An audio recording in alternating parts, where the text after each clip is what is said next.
This conversation was recorded live on stage at the Festival of Dangerous Ideas, a festival co-presented by the Ethics Centre and the UNSW Centre for Ideas.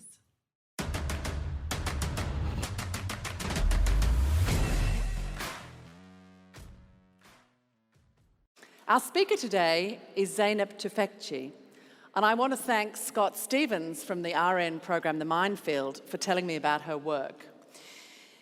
She's a Turkish writer, academic and techno-sociologist whose work looks at the relationships between technology, its owners and developers, and its users, from individuals to businesses and social movements. She teaches at the University of North Carolina and is a faculty associate of the Berkman Center for Internet and Society at Harvard. She's the author of Twitter and Tear Gas, The Power and Fragility of Networked Protest, and writes regularly for the New York Times. So when Facebook does something naughty, she's the one who's there to explain it to us. She's at the Festival of Dangerous Ideas to talk about some of the most pressing issues we face in relation to technology: attention, privacy, the corporate structures that control technology, and the use of technologies of social control, communication, and influence by corporations, governments, and social movements. In this session, she's going to be talking to us about our attention, how it's been hijacked by the technologies that we live with now, and what this means, and the strategies that are used to get it, keep it, and addict us to products and experiences.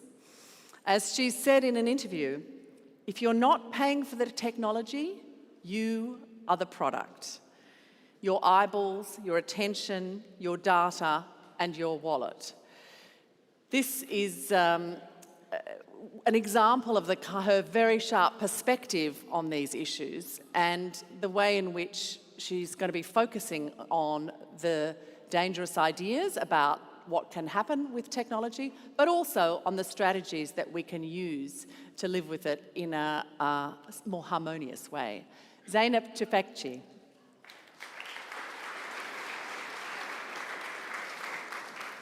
Hello. So thank you for that kind introduction, and what a gorgeous venue. So my name is Zeynep Tufekci, and it really is K before C. I know it's hard to believe. I'm originally from Turkey. I'm from Istanbul. And I grew up wanting really to be in the sciences and the technical field, but I was worried about the ethical effects of a lot of these other fields like physics. I thought, if I become a physicist, I'll have all these ethical issues, nuclear weapons, or genetics has all these ethical issues, and I needed to get a job. So I thought, let me find a profession where I can just do boring stuff that is kind of technical and science-oriented, but not fraught with ethical stuff. So I became a computer programmer.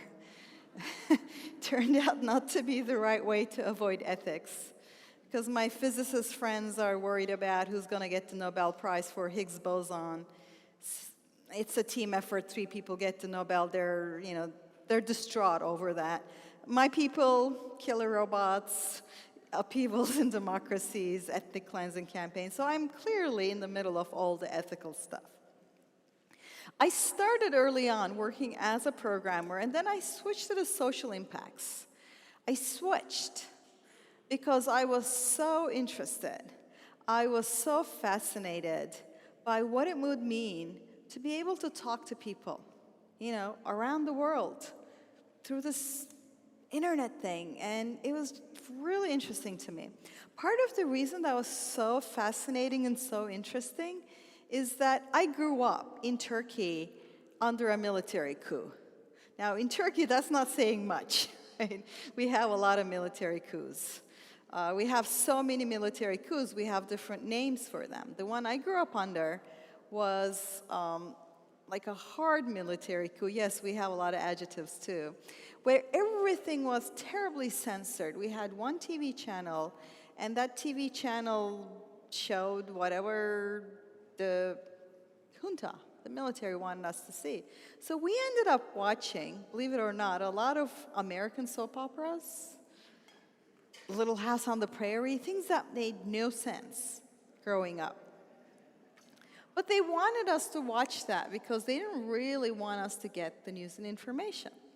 And in fact, growing up with such a closed public sphere made me really acutely aware of what it would mean to be able to communicate freely. The scarcity that we talk about when we talk about, what's we don't have enough of. In the past, it was information. We didn't have enough information. Growing up, I didn't have enough information about what was going on in my country. The news wouldn't tell us. Increasingly, after the internet and after the digital technologies, what we have is not a scarcity of information. And arguably in Western societies, there's been a long time since there's not been a scarcity of information. But we have a scarcity of attention. This was first formulated by Herbert Simon in 1971, I believe, where he said, in a world with information glut, the thing you have too much of information, then the thing you don't have enough of is what is that information consumes, and information consumes your attention. So right now, the current battle is over your attention. And that has a lot of consequences. So I want to give you guys an example from another coup. I'm sorry, I have lots of coup examples, but being from Turkey, they kind of come naturally. In the 1960 coup, when we only had the radio, no TV, one of the things that the coup makers of the time had a challenge with was that a couple of weeks after the coup, there was a soccer game, football, right? And it was a national one, Turkey versus, I believe, Scotland. Now, there's a lot of things you can do in the Middle East. You can have coups, journalists jailed, newspapers shut down, all those things happen, and maybe, you can get away with it. You do not cancel national soccer games. Nuh-uh, you do not do that. In fact, in the middle of a lot of dark times about ISIS had this little Raqqa, they had their, quote-unquote republic, and they tried to ban soccer and smoking. I was like, yeah, that's not going to last. So what they had a challenge. They needed to have this game broadcast on radio. When I say broadcast on radio, what happens is somebody sits in front of the game and they have a microphone and they talk about what's happening with the game, right? A person is left there is moving right field and they just pass the ball, whatever. They narrate the whole game. Now, that person holding the mic has enormous power because basically a good chunk of the country is glued to their radio stations listening.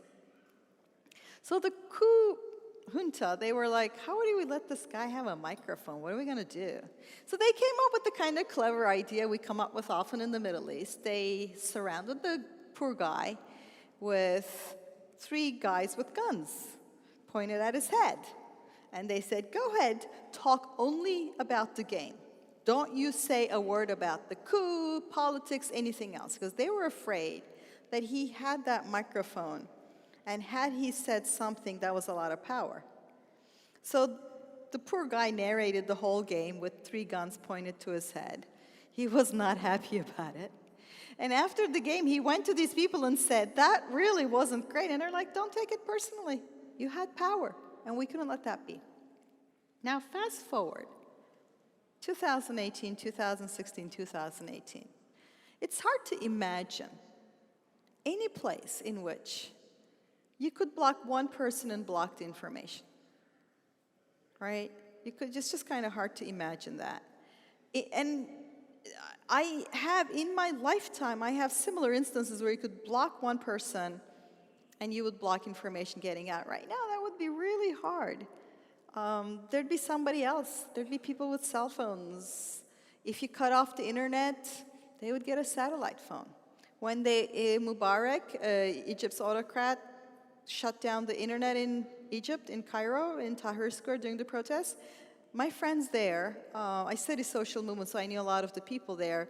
They had a satellite phone the same day, basically. They had circumvented almost immediately. So you can't really do that. But do people feel more informed? Do people really know what's going on?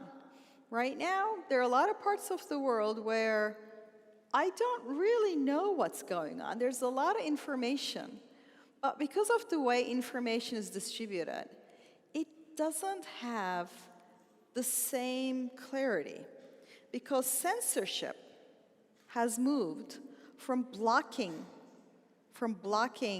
your access to information to blocking the, let's try again.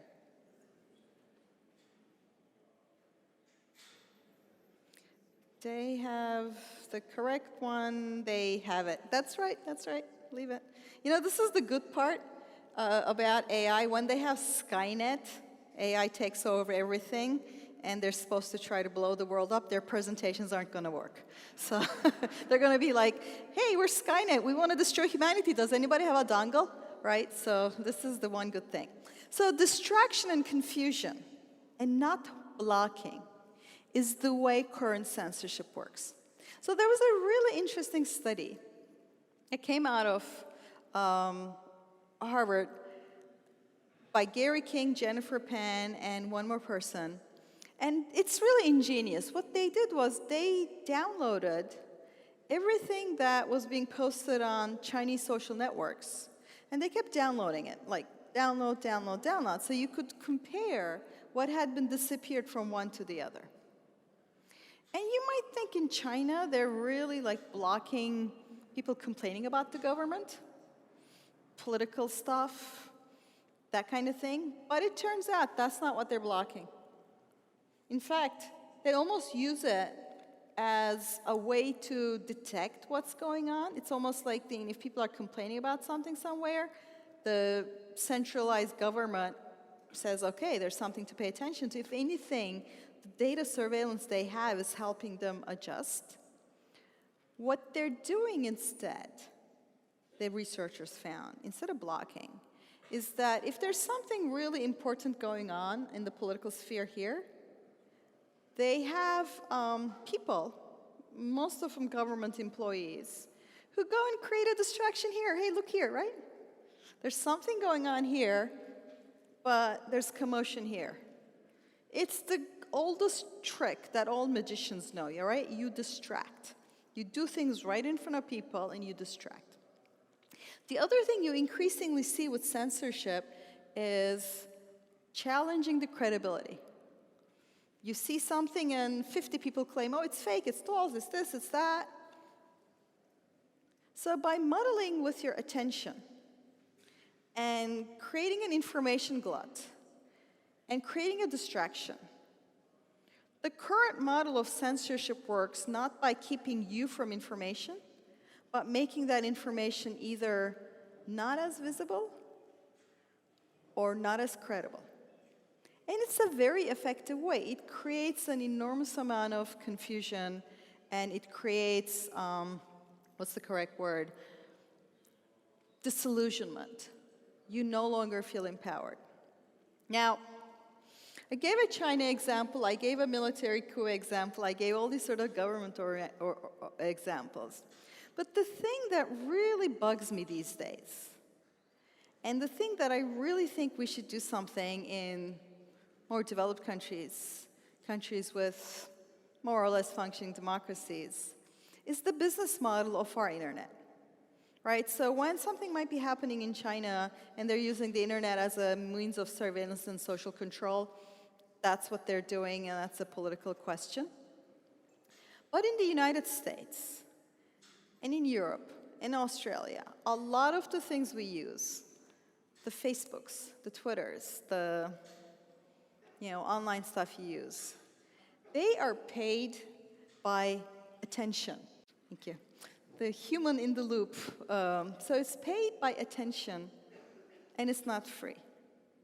So when you use Facebook, what's happening is that instead of a free service, you have a business model in which the program in your phone surveils you, collects as much data as they can on you, and then uses that to profile you, and then has all these algorithms to try to figure out how to target you for ads, and then sells your attention to whomever is willing to pay for it.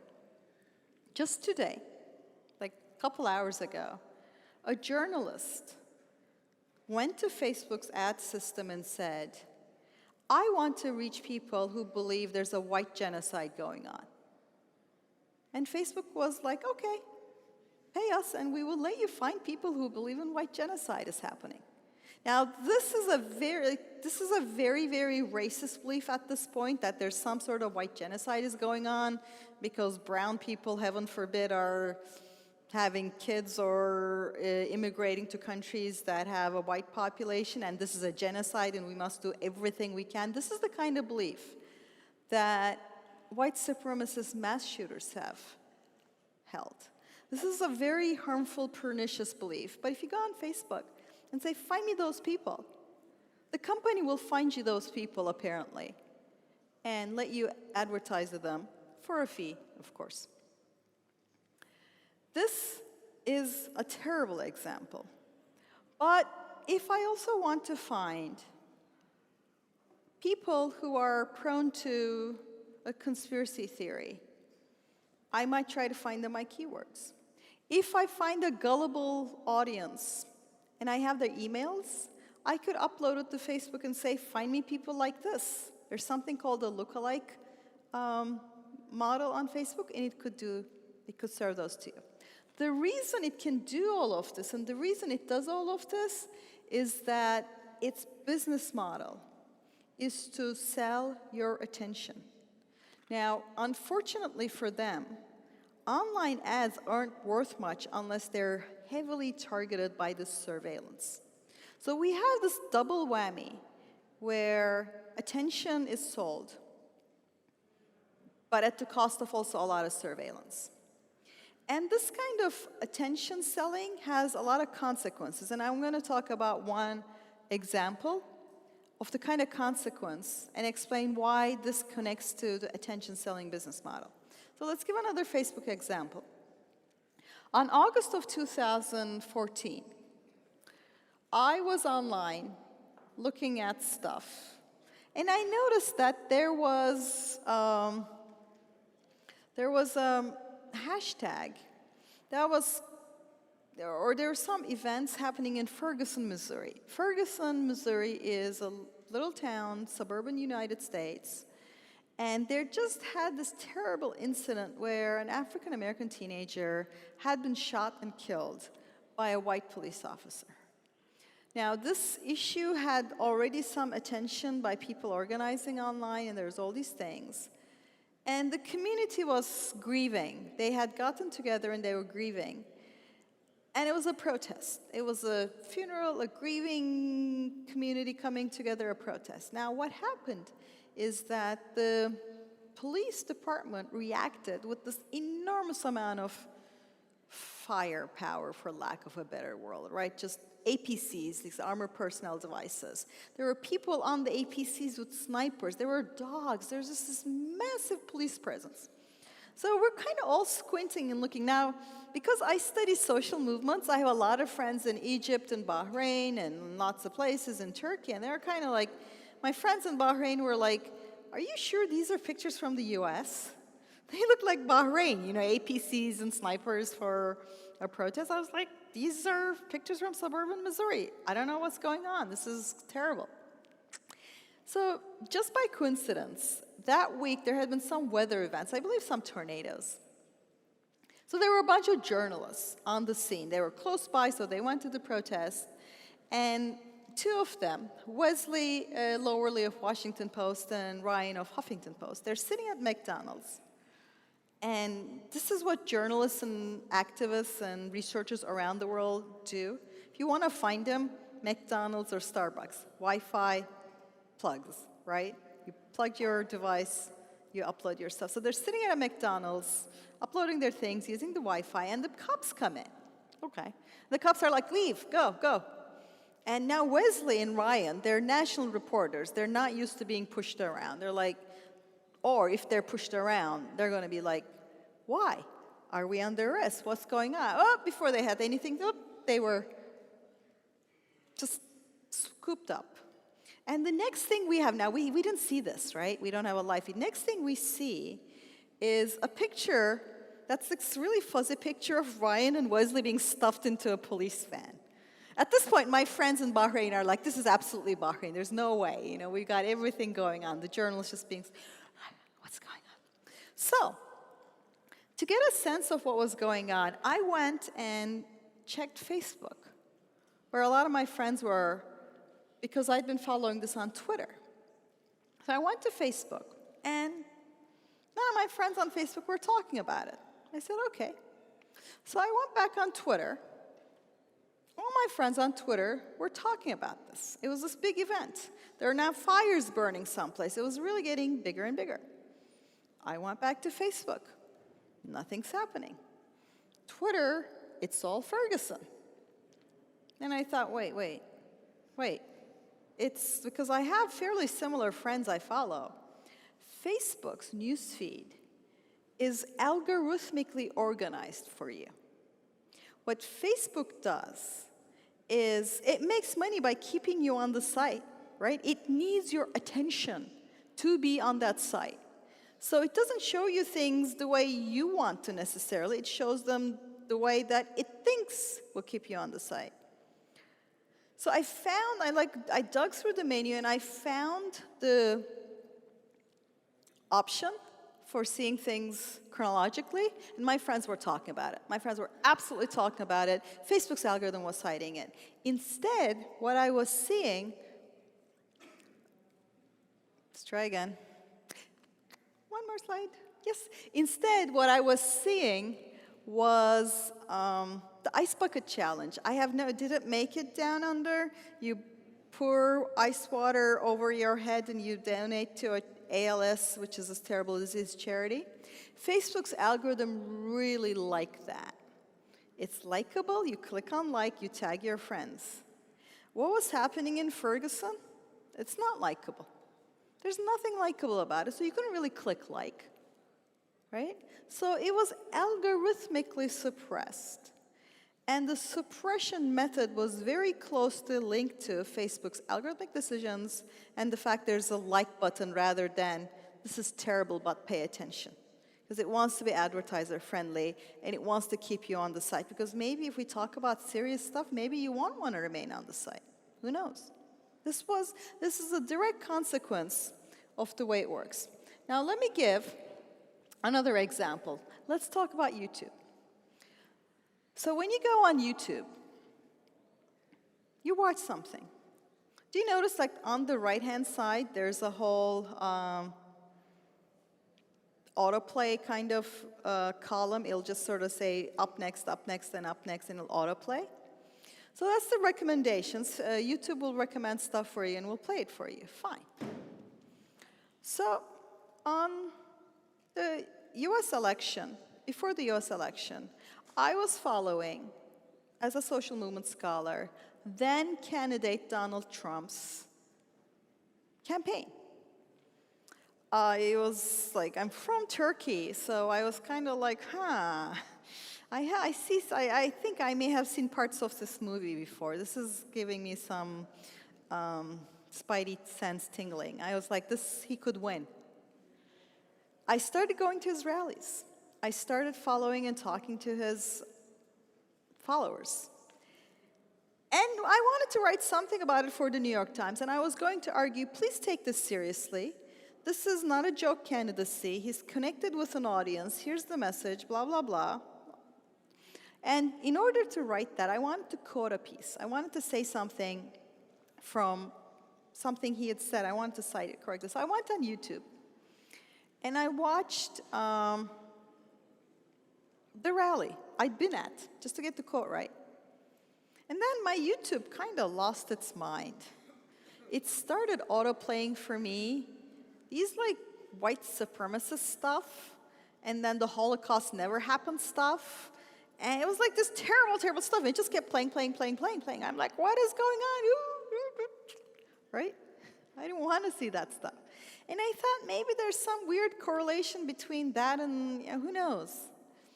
So I said, all right, let me just sort of create a new account, new computer, incognito window, wipe it all out.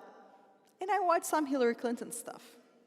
Bernie Sanders, other candidates for the US election from the other side of the political spectrum.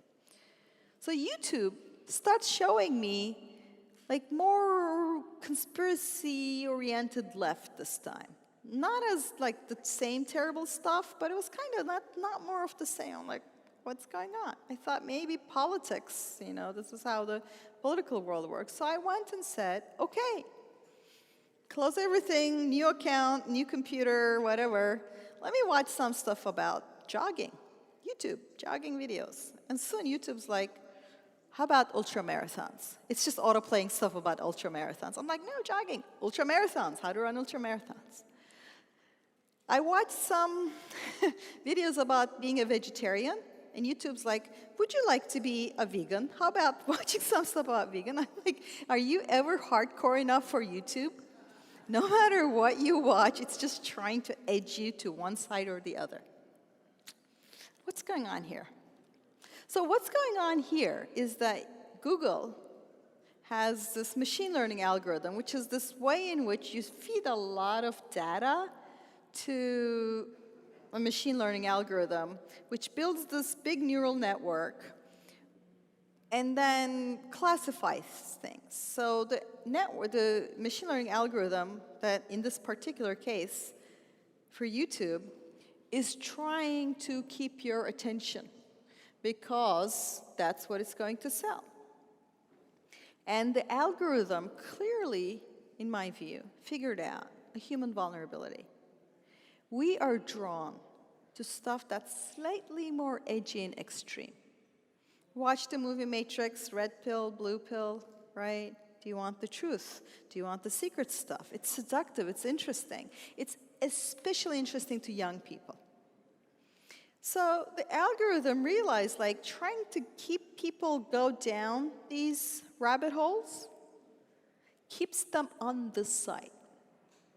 But meanwhile, what you're essentially doing is pushing more and more and more extreme stuff. You're indoctrinating a whole generation, not with more of what they already want, but if anything, by more extreme stuff. Now, this is terrible. It's also not because YouTube's engineers are like, let's turn the world upside down. Like, it's not that they're evil. It's just that they have an algorithm that they have unleashed and they optimized on keep these people on site. And the algorithm has figured out how to do that. In fact, I wrote about it, and after I wrote about it, a lot of parents wrote back. I wrote it for the New York Times, and so the poor parents, they send their kids to do some research, and they put them on, NASA site, on Apollo 11 or moon landing or whatever. And then the kid comes back and says, Mom, the moon landing never happened. And the Titanic is not sunk by the iceberg.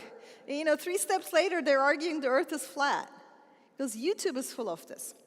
Now, the reason I have this one up is this is Alex Jones. Terrible, terrible person. He had a conspiracy theory that the people whose children were so tragically murdered in a mass shooting in Sandy Hook were actually actresses and actors for the US government out to false flag operation in order to government to come get your guns because in the US Second Amendment would sort of to repeal the US Second Amendment, which protects the right to own guns, and it's controversial how much it can be applied to what kind of gun. So that was his claim. And he had such an empire on YouTube, and it was engaging stuff, right? You're kind of suspicious of government. You're enthusiastic about owning guns. You're suspicious of everything that's happened say you hear from media, and you go on YouTube, and boom, you get Alex Jones recommended. And then you're like, oh, wait. And then autoplays more and more. Now, since this sort of last year, he's finally been banned from YouTube. But it took an enormous amount of pressure.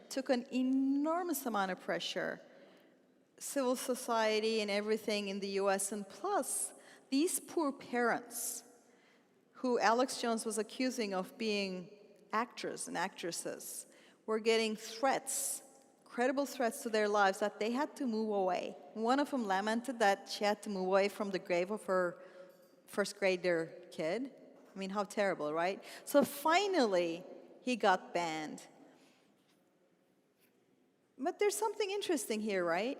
They're in the business of attention and selling you ads.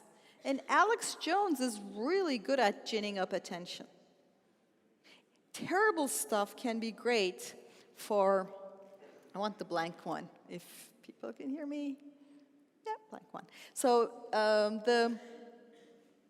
the problem we have is that our digital public sphere increasingly works to optimize your attention. And our attention, to be honest, is a bit like our craving for sugar, salt, and fat. Now, if you lived in the Pleistocene, that was a very, very healthy craving to have. There are no supermarkets. There's nothing, right? If you find some food to eat, please go ahead, eat as much as you can. So we crave sugar, salt, and fat. It's natural. There's nothing wrong with it. It's part of our biological endowment. But of course, all of a sudden, we're in a different environment. You go to a supermarket and, you know, all the products are full of too much sugar, too much fat, and too much salt.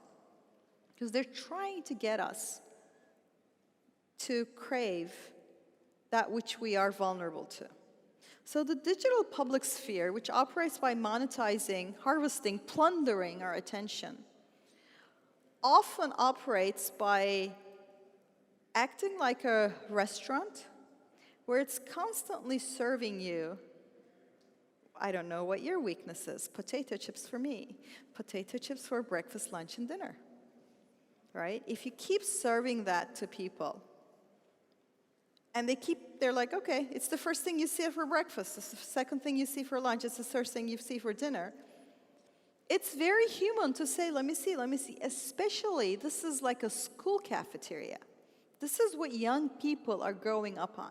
If you're a young kid in Indonesia, and you search for some things about Islam because you're devout, you're gonna get served really extremist content by YouTube. It's gonna play extremist stuff for you.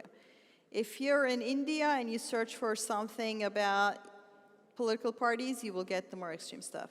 If you're in Brazil and you search for something, YouTube might just well play more extreme stuff for you.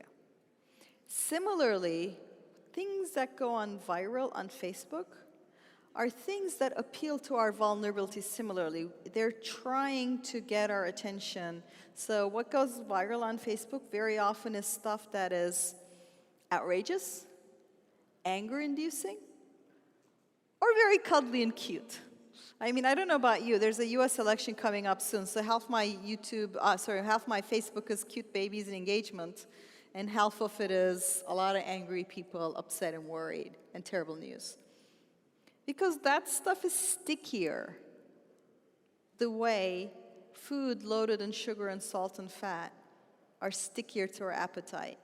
And our appetite works the same way. If you eat a lot of sugary, salty food, you kind of get desensitized, so they have to up the sugar, salt, and fat content. Similarly, the online digital public sphere that is so focused on plundering our attention for sale is upping the content. So finally, I am going to give the slide with the, I will stop, yeah, perfect. So this is the final slide I want to show you. This is an experiment that Facebook performed on 61 million people. And it's a very telling experiment on how the online sphere and nudging works. So on your left, is today's election day, I voted, right? On your right is today's election day, I voted. But it has those tiny thumbnails of your friends who clicked on I voted. So because it's Facebook, they did this on 61 million people, because why experiment on a few, right? And in the US, voter rolls are public, and who voted and not who you voted for, but whether or not you voted is public. So they went and, because Facebook is mostly legal names, they went and checked. If the people who'd seen this message were more likely to vote or not. This message was shown once. This one or this one? You got one or the other. So guess what? That one, from the group that saw that message, there were at least about 360,000 more people voted. And that's at least, because if the legal names didn't match, Facebook couldn't catch it. So that's the minimum number of people Facebook's nudging was able to turn out with a single message shown once. Now, this is a study that was published in Nature, the most prestigious scientific sort of journal you have. And they repeated this.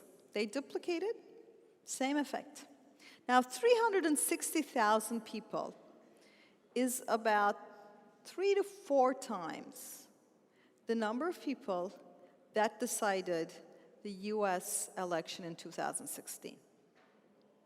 So, in a close election, especially in a first-past-the-post kind of election, if Facebook used its surveillance to detect, which is very easy to do, the people who were more likely to be Democrat or Republican, the two political parties in the US, and decided to differentially nudge one group slightly more than the other, it would work, and you would have zero clue that it happened. The only reason we know this is, to their credit, they at least published this. They experimented like this, and they published it. They were just kind of showing they thought, this is great, civic power. I'm kind of like, yeah, it's civic powers to throw elections too. And this is a combination of their surveillance and their attention and their nudging. Now, this is the terrible part. If you can have the good part is that this is all fixable. I am genuinely appalled that we are doing this for such low stakes. We're doing this to sell people gadgets, suitcases, shoes and clothes, whatever's Facebook selling you.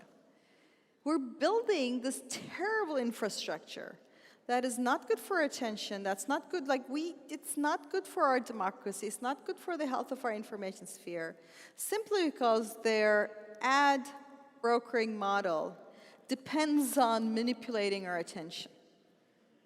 This is not the only way to pay for the kind of services that can connect us online. This is really not the only way. There's so many other ways that could help us control our attention, that could not use our attention as something to be monetized and plundered and sold, and the surveillance that comes with selling our attention. Unfortunately, Silicon Valley and the rest of sort of the tech business is stuck in this really narrow slice. They can just collect all this data and get it all together and then sell your attention to advertisers. And it goes under the idea it's free. But if you ever purchase a product, if you buy a can of Coca-Cola, the sugar fizzy brown drink does not cost $1, right? The ad money is built in to the products we buy. So we're paying for it. We're just paying for it in this terrible indirect way. You pay for the product and the advertisers and then this business model. Meanwhile, all the ad money is going to Facebooks and Googles of the world. And that is kind of starving journalism of the money it needs. Now, I'm not saying that journalism is a perfect project, but it certainly at least doesn't depend on plundering our attention this way. Or at least they also have an ethics. They're not supposed to just elevate misinformation. They may sometimes, but that's a failure. Whereas Silicon Valley at the moment can succeed regardless of what it's making go viral, as long as they can keep us on the site, as long as they have our attention. Now, I myself have friends all over the world, and I use these products because it's kind of without an alternative in many ways. But we have to force this. We have to make this a political thing, because that's going to be my final slide, and let's just see if I can make it. No, nothing's going to work. Right, perfect. So they're reading my mind right now. It's like this. We've moved from me clicking to they're reading my mind. You have a right to your attention. We have a right not to have our attention be plundered and used in this particular way, which has these pernicious effects for our health of our democracy.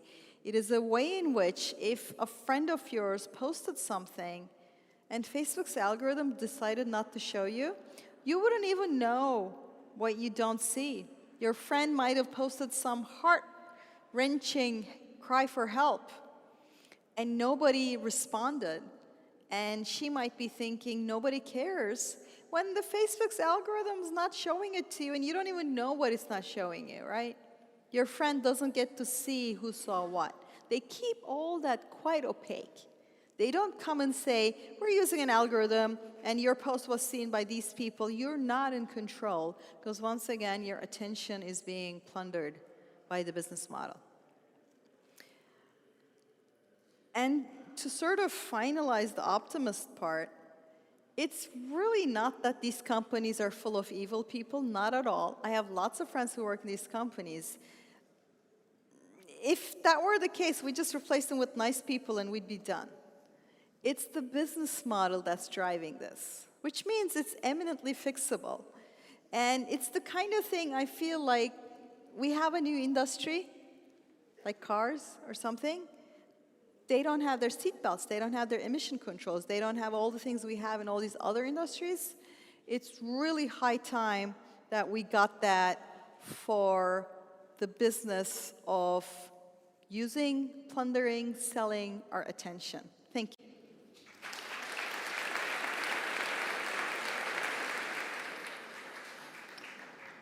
So we have some time to take some questions from you. There are microphones up the front here. So if you have a question, please polish and sharpen it so it emerges as a perfectly formed question with a question mark at the end. And we will start with someone here at microphone 2. Hi, Zeynep. Thank you very much for that.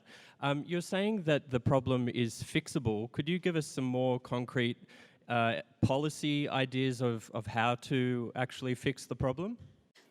So, for one thing, a couple years ago, I wrote an op-ed, semi-jokingly titled, Mr. Zuckerberg, let me pay for Facebook. I meant it.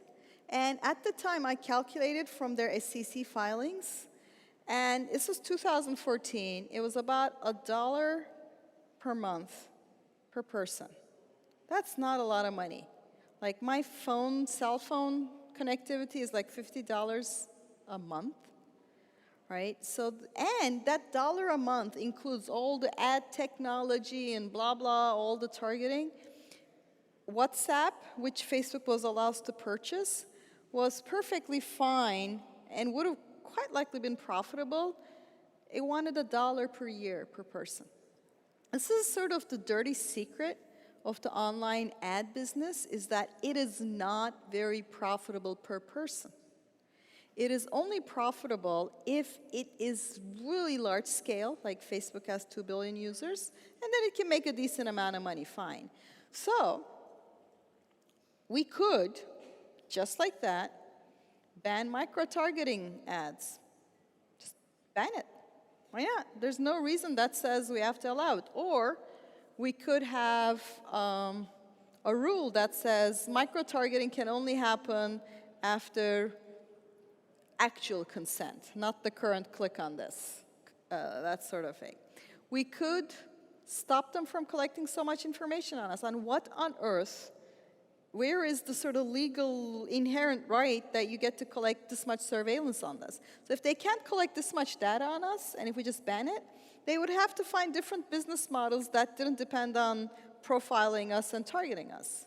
We could sort of, we could pass so many legal restrictions. And we could also depend on some industry self-regulation, but at the moment they're minting money, so that's not really very happening. We could force them to make money from these sort of products some other way. We could build alternatives too to it. And this is the thing, I think they could build an alternative. It's kind of like green cars. If you don't put emission controls, nobody's going to develop greener cars. But once you put the emission controls as a legal requirement, you have innovation. Right now, Silicon Valley is non-innovative. It's stuck in this little space. And I'm like, let's push them off there. Let's push them off their comfort zone.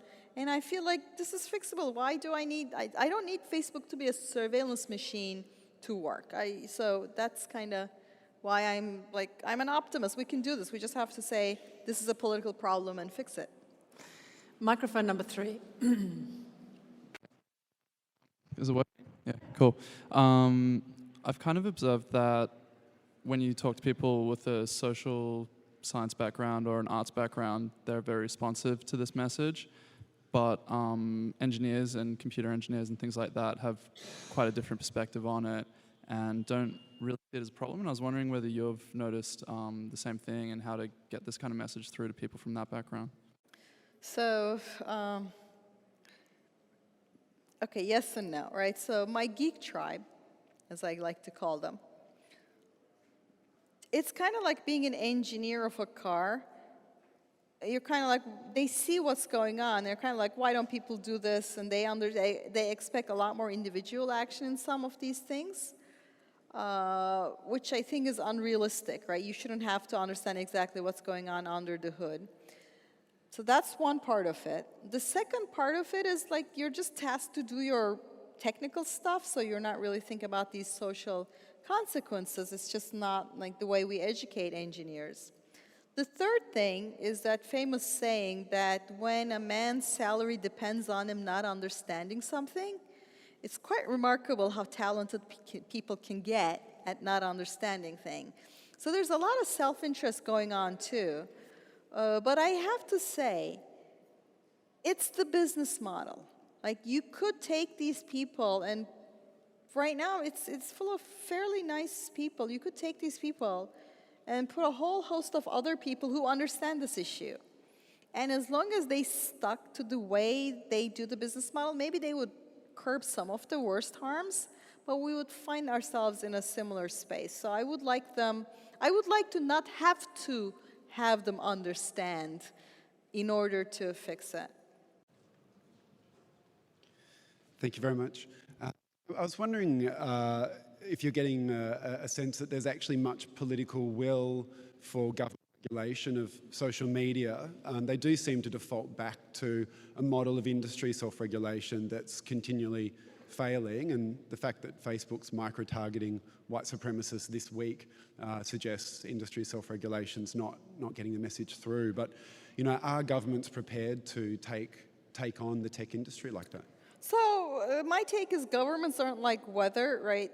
If we can make them do things, right? So that's why I'm here, is that in some ways, every politician who's running for anything kind of depends on Facebook and Google, right? That's where they're going to put their ads. So it's a double challenge, right? Do you really want to upset the one industry that could, as I just explained, potentially throw elections? But it's high time that we kind of made them do this. The car industry may have put in better emission controls and seatbelts, but it did it kicking and screaming. And it actually turned out to be perfectly fine for them, right? They didn't go bankrupt. They're fabulously wealthy. Now, in terms of will the governments finally get their political will, as hard as it is, I feel like since 2016, US election had all this fake news and misinformation. In Myanmar, United Nations has cited Facebook as a factor in the kind of hate speech that's going viral. And that's second biggest refugee outflow in the world, right? There's that kind of thing. So there are so many distinct harms from letting our public sphere be scrambled like this with no sort of safety and seatbelts.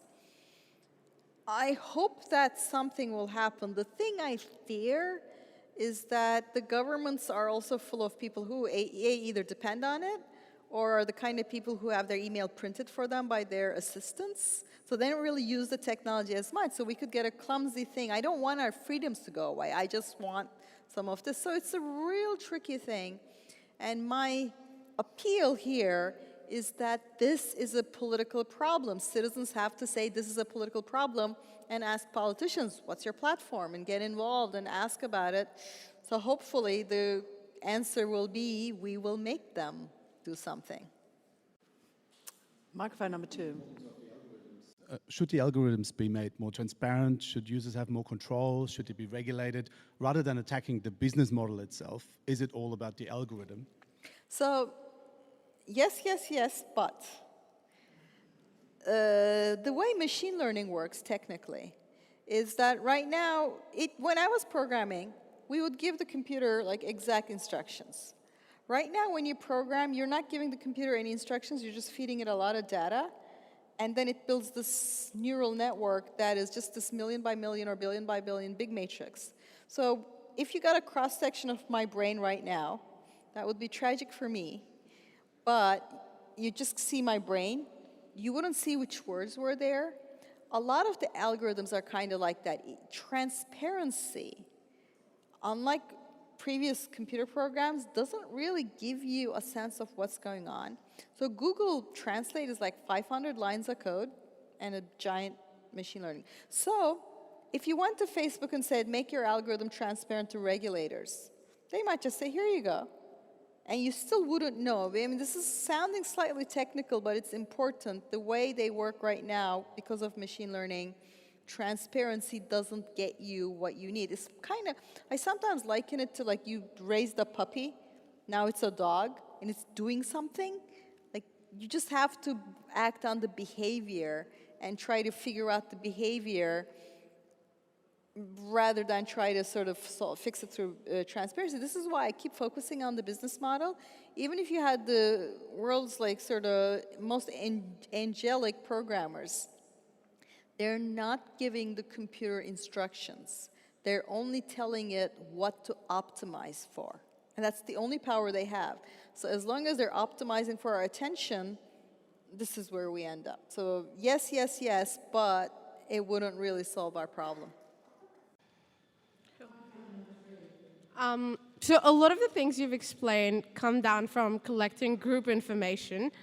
So a lot of it is in the grand scheme of things, but how do you break it down for the normal population? So how do you make a change that my action would break that whole concept of prioritizing a group and their action so I could reclaim my right to attention, to have my own attention back? Right, so this is really tricky because sometimes people ask me, should we boycott these things? And I'm kind of like, if you're in Indonesia, this is the public sphere, right? Telling people to boycott what is essentially the public sphere in so many places is not very effective. And also, I like my technology. I'm not trying to give up my technology. I want it to work for me, right? I don't just want to have a world in which I have to stay away from useful things because it's not working for me. So my ideal scenario is one where we make them offer us choices and we make things sort of work better for us because there's really no functionally reasonable way right now to use Facebook and not be subjected to some of this. Telling people to get off Facebook. There was a hurricane last month in where I was living, North Carolina, and all the school districts were like, all right, be on Facebook if you want information, and all the rescue stuff and aid stuff was being organized there. I'm kind of like, how can I tell people not to be on this platform? It's the same with YouTube. Like, it's so essential to our social fabric, it's becoming hard to boycott. So I want them to be better so that you have the choices you're asking for. How much difference do you think that the recent European provisions about privacy will make? You guys ask complicated questions. So here's the thing. Europe passed GDPR, which is this privacy protecting rule. Its actual implementation is still to be seen, because right now if Facebook comes and says, you're in Europe, consent, and everybody's like, click. So can you really, you're not supposed to really be able to do that. But as long as it's based on a model of consent like that, and we'll see how the courts rule whether that's enough, my sense is it will actually entrench Facebook and Google and make them stronger monopolies, because they will get people's consent, they have more resources, and they have what we call network effects. What I just said, how can you not be on it, right? This is where you get your emergency information for your kid. You're going to consent, right? So the way they've structured it right now is just it's kind of like you put in car emission controls, and there's only two big rich car companies, and they own all the roads. We're kind of stuck with it. So while I'm absolutely for the fact that Europe is trying, and I think it's a very good thing to have these things, and it's possible the courts will come and say you can't collect consent this way. What I really think we need, more than getting consent when you don't have a lot of real choices, effectively speaking, is to pass laws to stop them from being able to do all this. There's also research that shows you can offer people money. Like Google and Facebook are rich. They can offer people $1 each and get the consent, because it's hard to, like, you're just clicking, right? And you don't get an hour-long explanation about the harms of the public space. I'm kind of like, you know what? We don't go to a parent and say, I'm going to paint the walls with lead. Here's $10. Do you consent? Right? We don't do that. We say no lead in paint. And I'm like, this is like lead in paint. Consent is not, it's a cop-out to me. But I think the fact that Europe is trying is a good thing. And it's quite possible that the first try won't work, so we have to do more. Well, over to us to tackle some of those problems. We've come to an end of our time together. I would like to thank Zeynep for talking to us today.